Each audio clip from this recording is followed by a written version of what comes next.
Okay, great. There are 350 million people suffering from depression around the world. 1 out of 5 of us suffers from anxiety based on WHO? Based on World Health Organization. Although we have so many tools in order to measure, although we have so many tools to measure our physical activity,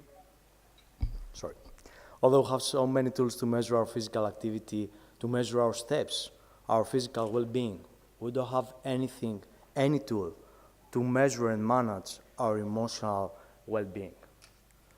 So someone can ask, Harris, is this even possible?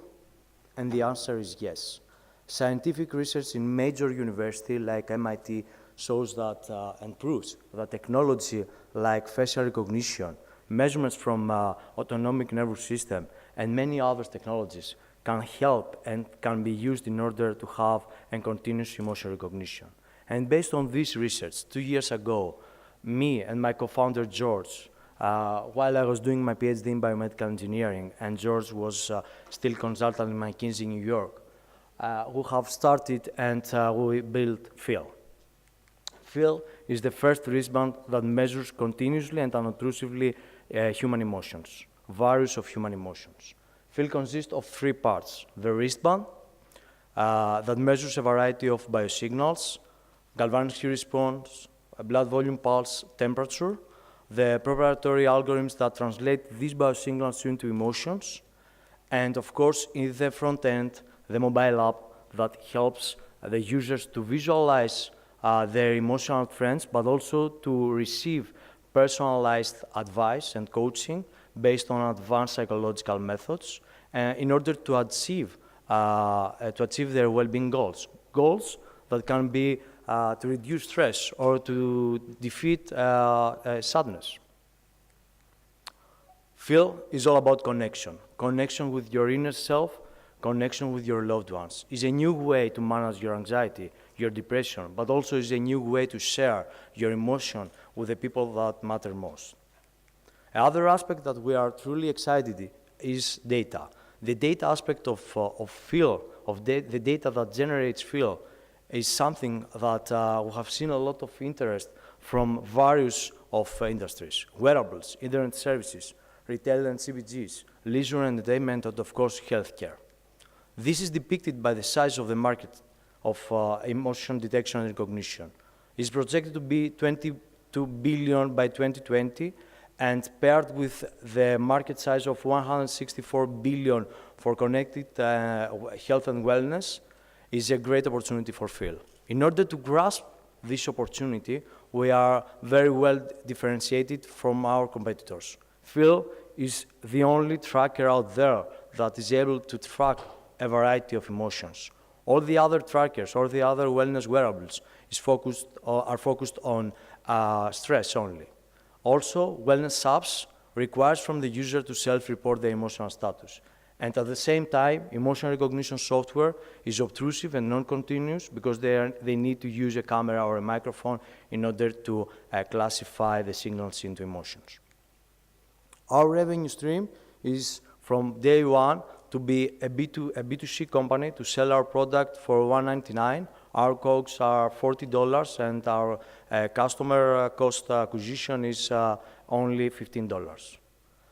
From year 2 and going forward, we are planning to be a more and more B2B company, to sell our data, to monetize our data through a data service API and that data as a service plan.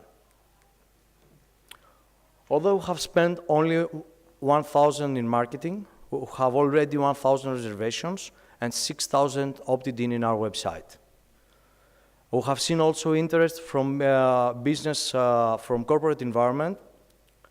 Spotify, Walmart, Johnson & Johnson, and Samsung already talked with us about our technology and about our data. And we have received press from major media, Huffington Post, Forbes, have written articles in the US and abroad.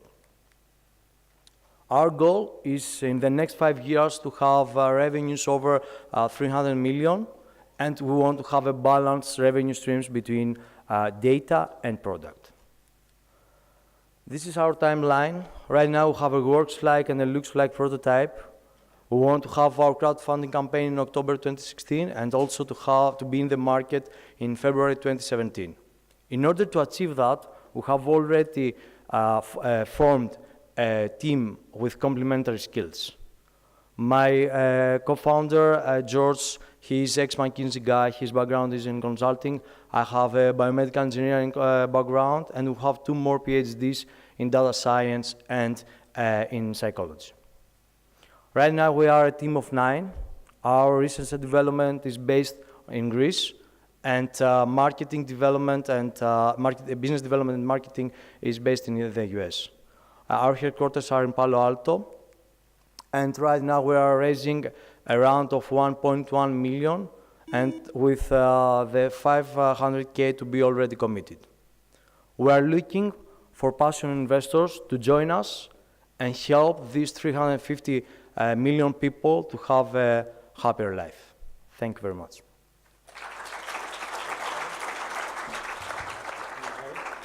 Thank you. That was quick, on time. Yeah.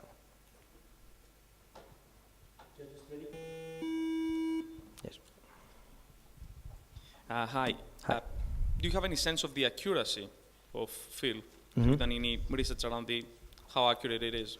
It's quite accurate. Of course, for a consumer product, we don't plan to be, at least for the first 3-4 years, to be a medical product. So it's accurate enough because we don't give the feedback to the user when we're not sure about the feedback.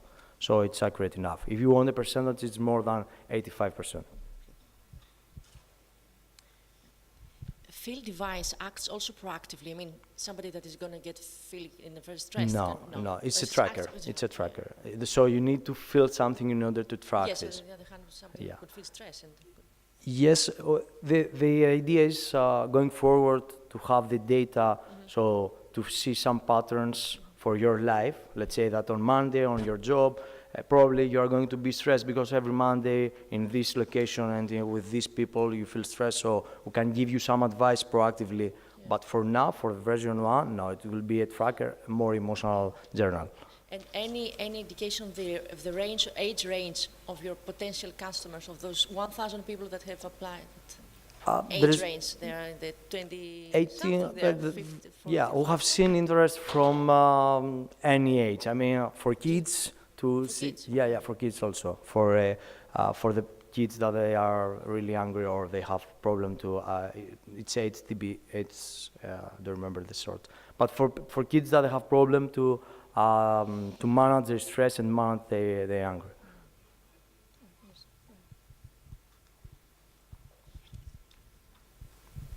Do you have any scientific publications related to basically the way you do the analysis or anything of that sort? And the other question is, what kind of data input? I mean, galvanic, okay, this is something that has been around, as you know, for quite some time. So what is it? What's the new level? What is the kind of new level you're bringing to the whole analysis? Great question.